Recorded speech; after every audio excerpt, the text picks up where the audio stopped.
This is Tony Mark. This is Russell Grether of the Mark and Grether Group, and welcome to the Malibu Podcast. Malibu, Malibu, Malibu,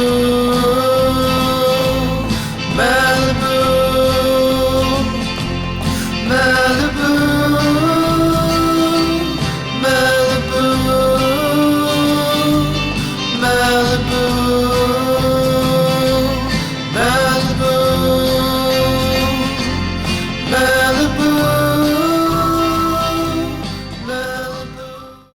All right, this is Justin and Tony at the Mark and Grether Group. And Tony, it sounds like we have a few really cool new listings coming out really soon and just listed.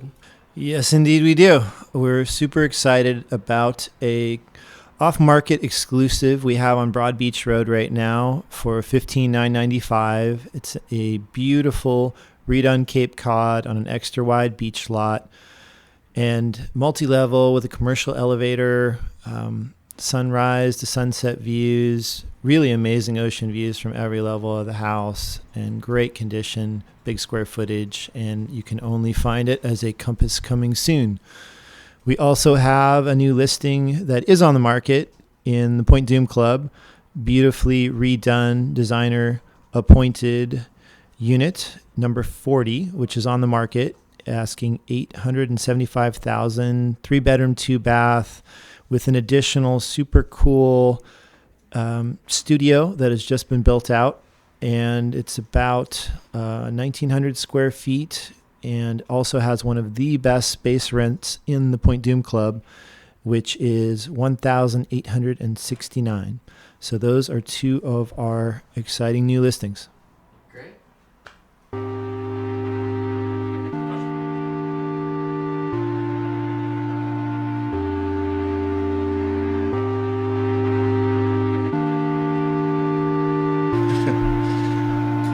All right, this is Tony Mark.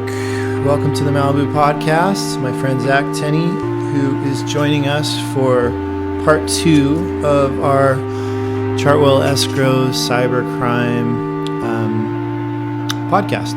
So we interviewed Stephanie Keith last time, and Zack had come into our office and done such an amazing presentation on cybercrime that I just felt it was worth a whole separate conversation just to finish up that discussion, and felt like cybercrime is something that people would actually be really interested in learning more about regardless. So thank you for hanging out with us. Thank you for having me.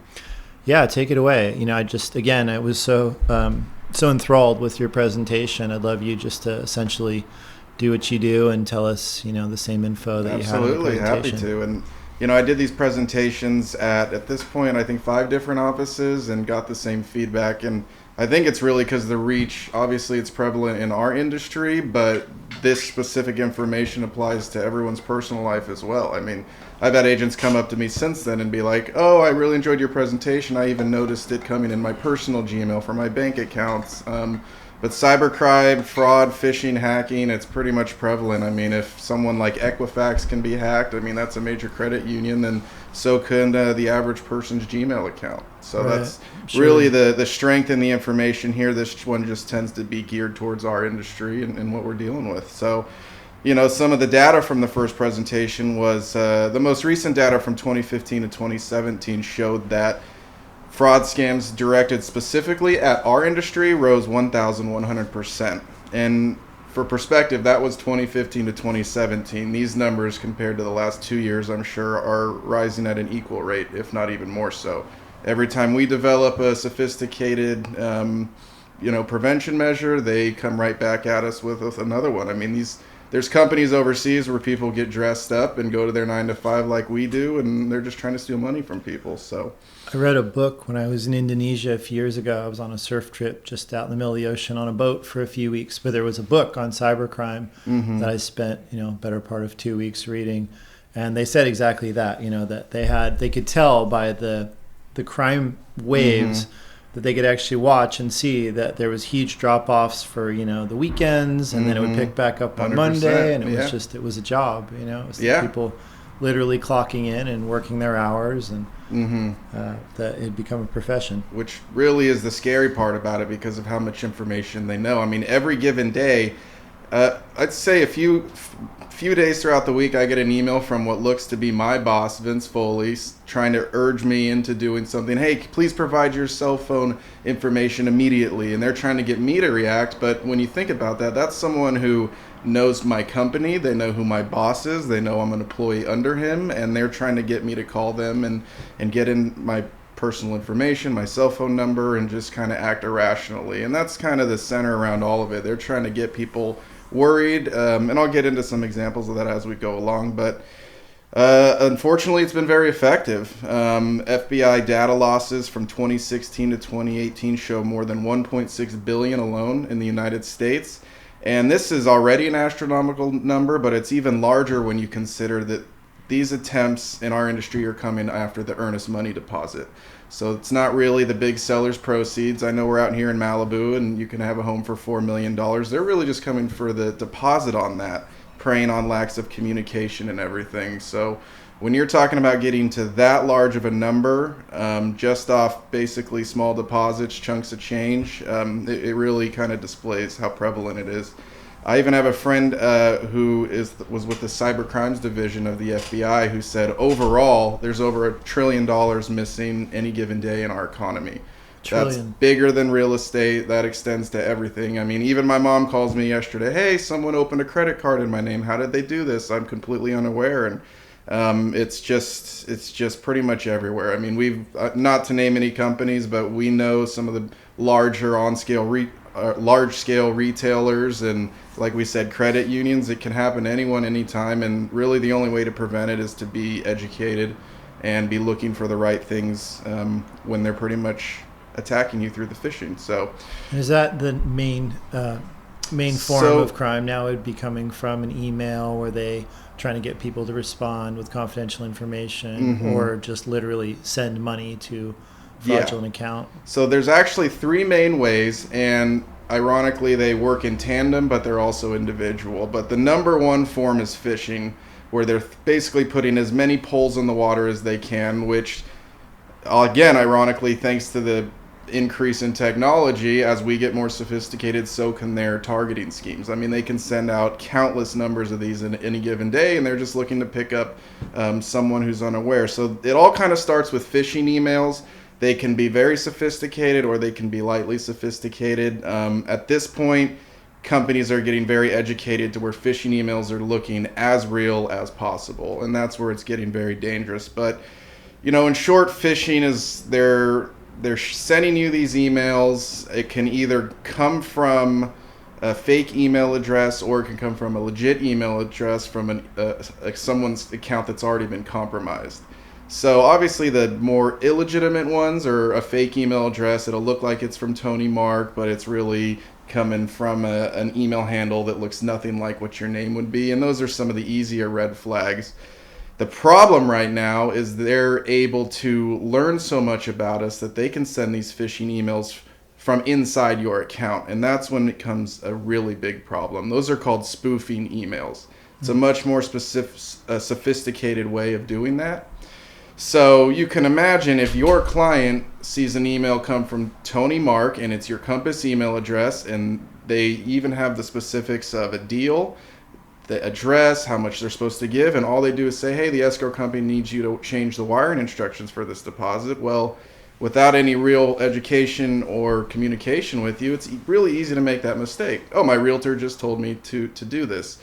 So that's where I say they're interchangeable. Well, how did they get into your account, Tony? And that's where they're phishing your account on pretty much a daily basis. And the main kind of indicator of a phishing email, I mean, there's a lot of them. For one, they're trying to get you to act with a false urgency. Please open this attachment. Please do it immediately. If we don't do this within the next 5 minutes, certain things that would get anyone in our busy day using our cell phones to just kind of pick up and make a mistake that we wouldn't do normally, kind of act irrationally. And then they're also sent as mass or direct emails, but another main thing is hyperlinks. Anytime there's a false, not even false, you could see a document in there. I mean, in my job, pretty consistently I get an email that looks like it's from a realtor I've never met before. And, hey, here's an executed contract. Please open escrow. Well, We're getting those too now. yeah, absolutely. We got an And- offer on your property. Please open immediately. Mhm. But it never comes with any other information. It doesn't have Exactly. specifics. But, if we're kind of in the flow of that because we get a billion emails a day and, and we're working consistently. So you kind of start to feel what the phishing emails feel like. Mm-hmm. But besides that, I mean, if you were from an older generation or you're working part-time or you weren't sort of in the flow, getting one of those emails would be really convincing because it doesn't say anything else. It seems like it's from a legitimate email source and it just says, hey, we've got an offer for your listing. Please open it. Yeah. But I probably get one of those a week right now. Absolutely. And as salespeople, that we're sitting there hustling Right. for deals every day, and it gets you excited. I mean, I every now and then when those come in, I just got a new deal, but all they're trying to do is get me excited and to have me click on that link so that they can take over my email account, get into my system, and then it's really just like a snowball rolling downhill. Once they're in my account, they have these extractor softwares where then they can extract all my contacts, everyone I email, and then the ball keeps rolling forward as then they go attack those people. And that's how they're able to come up with these very sophisticated spoofing emails that can come from our account, and they know the very specifics of a deal. I think you may remember the video I showed where we saw an example of this, and the client said, well, it came from our realtor and it had information only my realtor could know. Right. Well, that's because that exists in your email. So it's tough because we want to work from our phones and we're moving all day long, and you specifically are working with clients that are maybe in a 9-to-5 job who can't pick up the phone. But the number one way to prevent all this is really communication, getting to know your people. That's why I admire you for working with Stephanie Keith for so many years, because you know how she works. You know the way she talks. In fact, one of my escrow officers prevented one of these because she had been working with a client for maybe 10 years and gets an email, and she just immediately knew that's not how my client talks. That's not how they write. That's not how they do things. And so, I keep kind of being long form that the number one way is to be educated and know who you're working with. I hadn't even really thought of that because we always fight to use Stephanie because as realtors, we're essentially asked to deliver a product. We're asked to take the transaction from one end to the other smoothly, make sure everyone's happy, and escrow is a big part of that for what we do. So we fight to work with her just because I know that everything will be done professionally. I know she'll handle end-to-end everything. I know my clients will be happy. I know the other realtors will be happy. But I hadn't thought of it from that standpoint, just the dangers of actually working with less professional people or even working with unfamiliar people to that point, not knowing their workflow, not knowing if it would seem authentic or, if what I'm getting looks compromised. But I had another question for you along those lines. So say, I would imagine, realtors are probably, and escrow are probably high targets just because we're sort of funnels of business. So one realtor might have, 100 clients and a lot of access to, maybe 10 escrows going at any given time, or God willing, 10 escrows at any given time. But imagine realtors are probably targeted because of that, because they're funnels of business from that sense. But how can you tell, or do you know from your research on this, how if your account's been hacked or somebody's in your system, is there any way you'll be able to tell until you start getting feedback like, hey, why did you wire me from Uganda asking me to send money, or why are you asking me to change my escrow instruction? Is there anything we can do proactively to kind of check our accounts? So I heard two questions there. The first is, how would you know? And so far there's no, hey, you've been hacked, someone's inside your account. And it really is. That's why when I see these, I kind of do the favor of calling an agent being like, hey, I've called agents, you've never met me before, but I just got a signed car contract from you. You might want to look and contact your HR or technical person within your company. And a lot of that happens, Compass is kind of ahead of the curve because everybody in your company is kind of streamlined on a Compass email. One way to prevent it is definitely be on a large housed email such as that. There's a lot of people in our industry still on Hotmail, Pink Mail, Yahoo Mail, Gmail, and those can be so easily hacked. Why does that make a difference? Like, what does Compass do, or what do big companies do to help protect their clients? Well, you have the infrastructure behind you. You have, if your Compass email got hacked, you have the resources of Compass behind you. If your personal Gmail gets hacked, well, then you're having to talk to the people at Gmail to try to recover your account. Now, you let me ask you, if you had to deal with this, would you rather work with your product experts here in the office, or be on the phone waiting to talk to Gmail or Hotmail or all those type of servers, you know? Yeah, no, I want the Amex experience all the time. Exactly. I want to pick up the phone and get help. And another way is, there's a reason pretty much, and it annoys me too, but pretty much every login we have with every let me back that up. There's pretty much a reason why every login we have with different accounts is always having us change our password, because your password can only exist so long out there before someone finds it out some way. So one way, length is always very important when it comes to passwords. I mean, if you had a 2-digit password that was numbers, I mean, it could be anything between 0 and 99 essentially, right? If you start adding characters to that, it makes it exponentially harder for any programmer person to kind of guess your password. That's why they all have those, must be capitalized, must be a certain length. So as annoying as it is, changing your password frequently, especially if you have any inclination someone might be watching, you immediately change your password, is number one. But that's, other than that, it kind of comes to you proactively to know what you're looking for, stay away from the phishing emails, delete them immediately, forward them to I just delete them immediately. Sometimes they say forward them to your product experts, but I don't like to exacerbate and kind of keep the chains going with all that stuff. So I think that kind of answers both of them. That pretty much answers my question. Which kind of leads to, there's one third attack that they do, and it's called a ransomware attack. And I've seen this actually at my right out of college, I worked for my dad. It happened to his company, and it happens in our industry. It's where they use these same methods of phishing and spoofing to attack a company's account. So you can imagine, if they target an escrow company, get a phishing leak, they could go start working, and all of a sudden their screen shows up black. Please wire this amount of money to this account if you want your systems back. And you can imagine an escrow where you have a traffic jam of needing to close as a buyer, close as a seller, buy your next house, sell this house, that if a company gets locked out of their servers and their software for any amount of time, let alone it can go on for weeks, days, it becomes a massive problem for pretty much everybody. And so that's where it doesn't really fall on you specifically, but that's where you need to make sure you're working with the right companies, because companies who do not have the proper secure mail and secure softwares in place, not to mention proper insurances for the situation. One problem I deal with as a sales executive in the escrow industry is, I love working with you, but there's this company out of town who will do my escrow for a $500 flat rate. Mm-hmm. And I just always, kind of laugh at that, because you have to know who you're working with. This is not something, we're processing millions of dollars and making sure you get paid, that your client get their proceeds, and that should definitely come down to a bigger decision than who will do it the cheapest. I always liken that to, if this were your personal banking, your personal savings account, do you just choose the cheapest company? Is that how you shop around online when you're trying to find somewhere to park your money? I would highly doubt that. You're looking for your rates of returns, your insurances, what happens if this happens.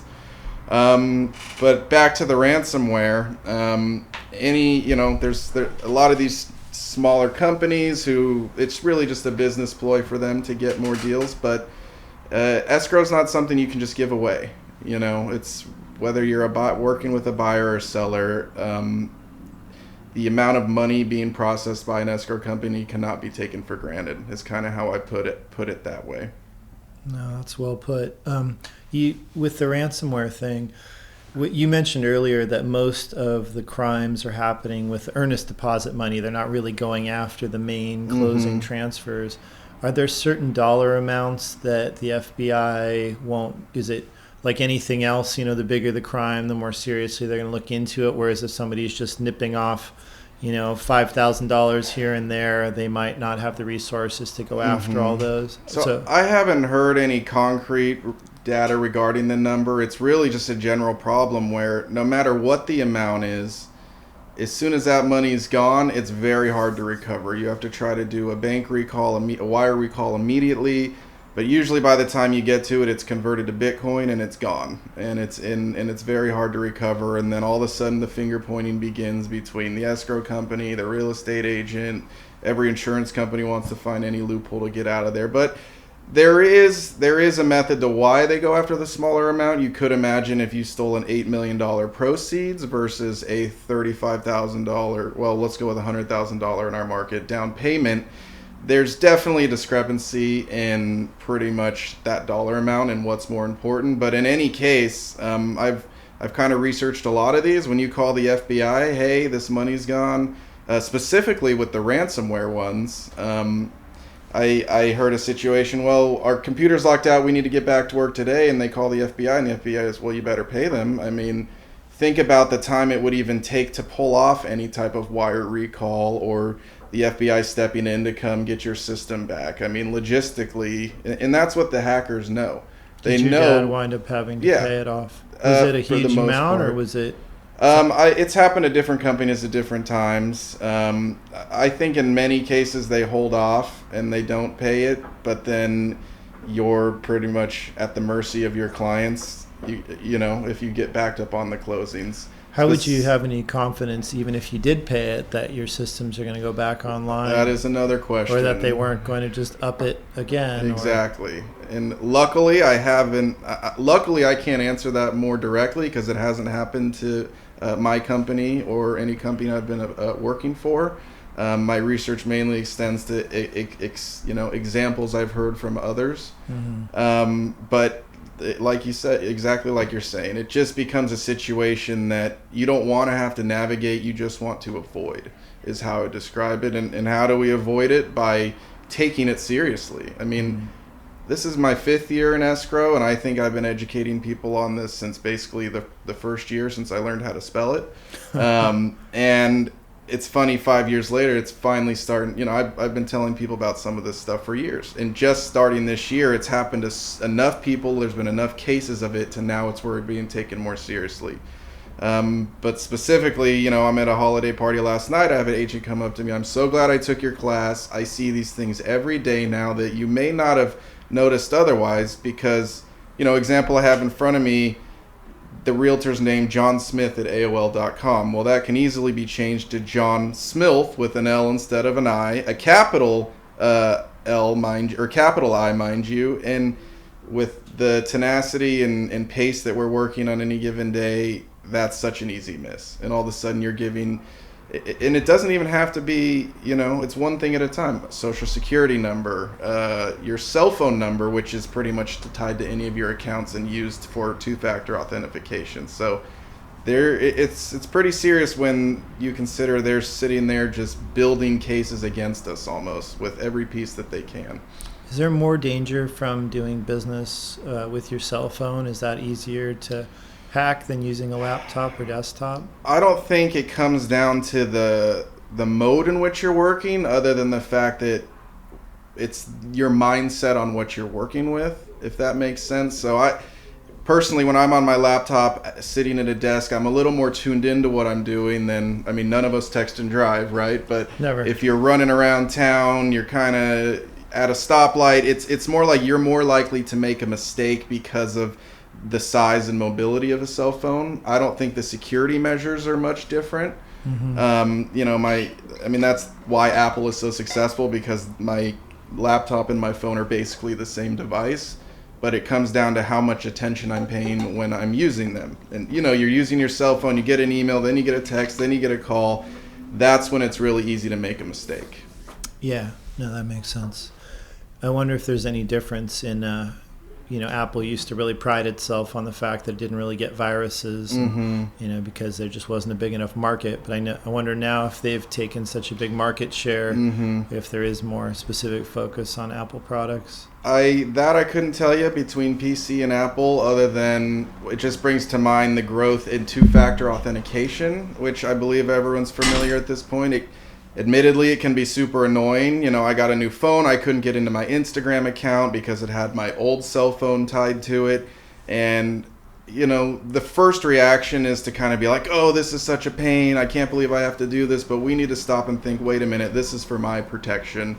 This is why they have these. And so I'd say anything from, logging on to your HBO Go to most of your email accounts and everything. That's why they have that two-factor authentication where they send you a text to confirm that it's you, which kind of backtracking, that's why they're really trying to get our cell phone numbers pretty aggressively, because then that's how they can bypass the two-factor authentication. Would they actually be able to get into our to create like a mock phone to see the authentication when it comes in? What would they do with the number? I mean, that would be the goal. I mean, I'm not as educated on the totals. I mean, you can imagine the systems and softwares they develop on their end of it. Right. As far as I know, they just have pretty much any and every tool. They sell it on the internet, black market web of extraction softwares. And I can't say that I've seen that, but I would very easily surmise that it exists based on their success in these situations. That's what the book was saying, that you can basically buy, you can go, on the black web, you can pretty much go through and buy software for almost any of these schemes, that it's a big market in itself, the developers of the software that they're using to hack emails and hack systems, which is kind of amazing to me. Yeah. That's all just sort of traded openly, or at least, there's a place you can go 100% to buy it. And that kind of even backtracks us to, you asked a question about why are they stealing the earnest money deposit over the seller's proceeds. The dollar amount is less of a red flag, but it's much harder at the end of the deal. You know who you're working with. You've been talking to them for 30 days. And, escrow companies such as ours have policies and procedures in place to prevent that, such as notarization of seller's proceeds and two-factor authentication. But at the beginning of a deal, it's another reason they target it, because the buyer, it's their first time talking to the escrow company. They're trying to basically prey on a lack of communication, and everyone, when a deal opens, wants to get the deal running, get the money in, and that sense of urgency exists. It's actually brilliant. Yeah, it's really smart. And again, I've mentioned it a couple times. That really speaks to how sophisticated and educated the people attacking us are. They know the flow of a deal. They know that when an escrow opens, that buyer has, for the most part, because of our industry, has never talked to that escrow officer, and that escrow officer is in a hurry to please their client, and pretty much that whole line of communication is just being established. And if I were attacking someone, that's pretty much where I'd want to slip in as well. Which would make it that much more important to sort of go for an escrow that deals with quality over quantity, because just having to keep up with the pace. Some of the giant escrow offices just processing volume. I don't know how they couldn't miss something with the amount of things that go through there. It's very easy to miss. I mean, when they're changing such small things as a letter in an email chain, or a different account number, and it's very sophisticated. I mean, we've seen so many different wire change forms. Some of them are actually almost comical at how bad they are. Some, they just white out the account number because they stole the PDF from you and put in their new one. They handwrite it in pen. And you're like, who's going to fall for this? But it's, if you're in a hurry and you have someone who's not experienced, it's very easy to do, whether it's a first-time home buyer or an escrow officer working for a less educated company. But then they also get very sophisticated, where they take that document, they superimpose it, and you would never know any different as an experienced realtor, let alone your home buyer, who could easily be a first-time home buyer.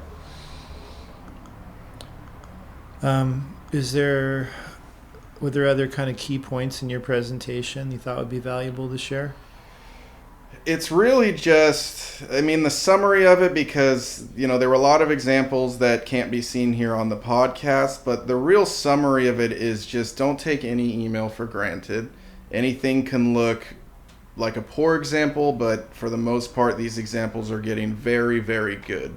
I mean, I'm looking at one from Dropbox that is basically a mirror image of a Dropbox email you'd get. That's not related to real estate. It's not related to anything other than they know a lot of people are on Dropbox, and they know it's something that you might not associate with wire fraud.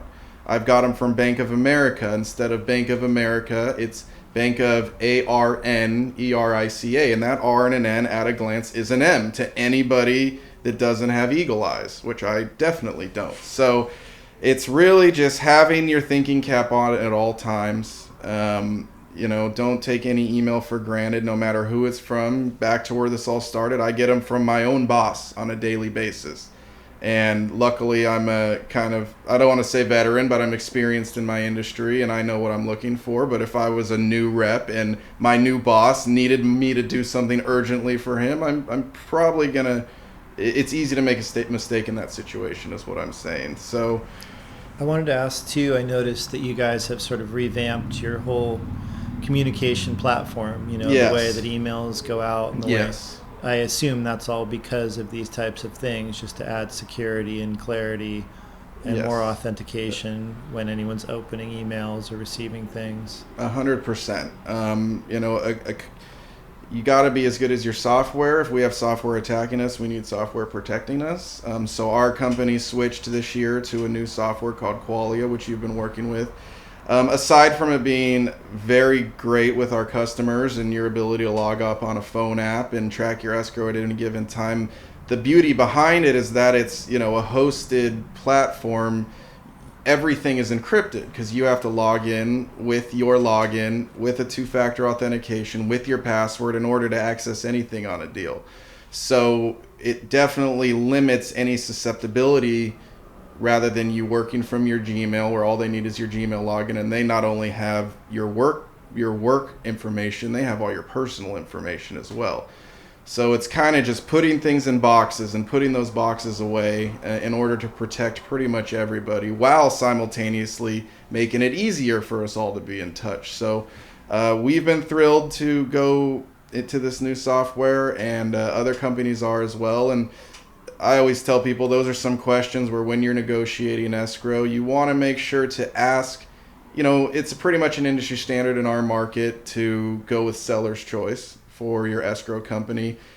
And I've gotten a little pushback, but I always try to tell people not to just give that away anymore. I mean, it's the buyer, their funds are in escrow the longest, and they're the ones most susceptible to being hacked right now, because if they're coming after the earnest money deposit.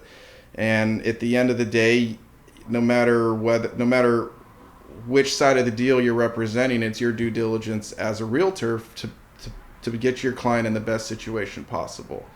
And so, everyone wants to kind of go with the industry standard, but we got to make sure we're advocating for our clients no matter what side of the deal we're on. I like it. Well, that's a really, honestly, that's just another great point of why it's worth fighting for you guys. Mm-hmm. Just to know that we're working with people that we trust, and that we have one more layer of insulation to protect our clients.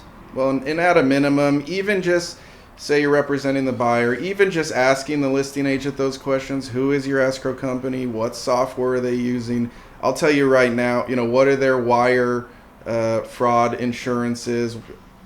Most of them aren't going to have an answer for you, because many people haven't gone this far to educate it on that, because it's a relationship business. But even asking those questions is a form of you doing your due diligence for your clients. And it always makes everyone feel a little better when, well, I may not know, or here it is, but most of the time their escrow company should be able to provide you, or title company, with a sheet explaining their cyber insurances, especially at this stage in the game. And if you're not getting those answers and the escrow company can't provide it for you, then that may be a red flag. And that's where, hey, I want to do this deal with you, but I'd love to. You can even just write in seller's choice or Stephanie Keith Chartwell escrow. God forbid you ever end up in a situation such as the ones we've discussed today. you want to be able to show that you did everything you can to protect your client. And would you guys have insurances, since you brought 100 that up? 100%. So if something happens that's the fault of the escrow company, there would be insurance in place to protect the consumer. 100%. So we have the largest amount of coverage possible currently. We have a $10 million cyber insurance coverage for breaches and wire fraud. 250,000 of that 10 million is available immediately. We've even gone as far as to get a voluntary wire fraud insurance coverage for an additional $1 million that could be made good within 48 hours, which is huge. I mean, aside from anyone getting their earnest money deposits stolen and trying to get it back, the ability to make good on it and within a timely manner are two of the largest, possible best outcomes in that situation. Absolutely. Because a lot of times, if and when it happens, even if you're able to recover the money, it could be weeks, days, and all of a sudden it just becomes a much bigger problem. It's already a large problem, but if you're able to make good on those funds within 48 hours, it pretty much eliminates a scare for everybody. But even with that, that's why I've been doing these classes, because it comes on the realtor to be educated, because in a lot of these forms, it's not, in a lot of these instances, I should say, if it comes from your account to your client, say they hack into Tony Mark's account, let's go with Tony Smith's account. I like that better. Let's say they hacked into Tony Smith's account and that email got sent to your client and your client did it. It's really not the fault of any escrow company. You know what I mean? Because where did we go wrong there? We didn't send the email to your client. And that's where we make sure to have Stephanie reach out personally to your client, and we educate you. Hey, if you see anything regarding wire fraud from an escrow company, call them first, stuff like that. But to back it all up, we do have those coverages, and a lot of policies and procedures in place to help prevent it. I love it. Well, that's pretty much everything I wanted to ask you. Anything else in there we should cover, or are we all educated on cybercrime? I believe so. I mean, kind of circling back just to sum it up, there's so many ways this can happen. It can come from any form of, like I said, Bank of America, Dropbox. I mean, they can even send you one of those emails, someone is in your account, please act right away. Well, even that can be a fraudulent email. A funny story, I saw an email, I saw a website called testyourpassword.com, and everyone's using it. Oh, I want to put in my password. You couldn't crack my password in a billion years, it says. Well, that was a fraudulent website that was collecting passwords from people. Right. So at the end of the day, don't take anything for granted. Just make sure to check who it's from, check the hyperlinks. I mean, when in doubt, pick up the phone and call, because we're all in a hurry and they're preying on that lack of communication. So let's just all be in touch and be prepared. That could be actually a great propeller for us all to go back to the lost art of talking to each Absolutely. other again. So, in fact, that's one of my favorite things about my 7 escrow officers. I'd say the minimum experience for any of them is 20 to 25 years, and they'd rather talk on the phone. It's very surprising today. An escrow opens and I have an escrow officer call and want to talk to the buyer because they're going to send them $100,000, and the buyer, just text me, just email me, and it's just very surprising when you think of the amount of money being thrown around. I mean, personally, if I'm sending anyone, even when I'm Venmoing someone $200, I got to check that it's the right person. I text them. I even have them request it for me instead, because I don't want to send that money to the wrong person. So, again, a long form of just saying let's all be in touch and talk on the phone and make sure we know each other. I love it. Well, thank you so much for no problem giving us the cybercrime talk again, and thanks for being on the podcast. Anytime. Happy to be here. I'm Tony Mark. And I'm Russell Grether of the Mark and Grether Group. Thank you for joining us on the Malibu podcast. Malibu, Malibu, Malibu.